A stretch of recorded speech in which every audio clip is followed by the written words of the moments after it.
Go. Abortion. Ang pagpapalaglag ay nagiging madalas na ginagawa ng mga kababaihan sa panahon ngayon. Una sa lahat, alam nating ang abortion ay paraan na kung saan ang walang kamuang-muang na nilalang ay ating pinipigilang mabuhay sa mundo. Tinuturo ng ibang relihiyon na mali ang abortion at hindi ito legal o ligtas sa maraming bansa. Pero maraming dahilan na gusto pa rin magpalaglag ng mga babae. Ano nga ba ang mga maaaring dahilan ng mga kababaihan kung bakit nila nagagawa ang ipalaglag ang kanilang sariling anak?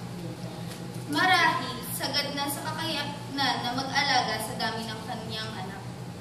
May komplikasyon sa kalusugan ang babae. Ayaw panugutan ng nakabuntis sa kanya. Gustong makatapos ng pag-aaral at makatulong sa magulang. At dahil sa hirap ng buhay, tumutungo sa di gustong pagbubuntis o pagpapalaglag ang kawalan ng kaalaman sa pagpaplano ng pamilya at kaalaman o impormasyon sa pagtatali.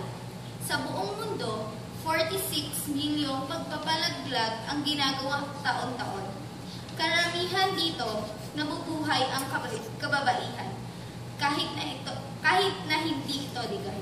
Pero maaaring makamatay ang diligtas na pagpapalaglag o magbunga ng komplikasyon tulad ng impeksyon, matagalang pananakit at pagkabaog. Sikaping mapigilan ang di gustong pagbubuntis bago ito mangyari.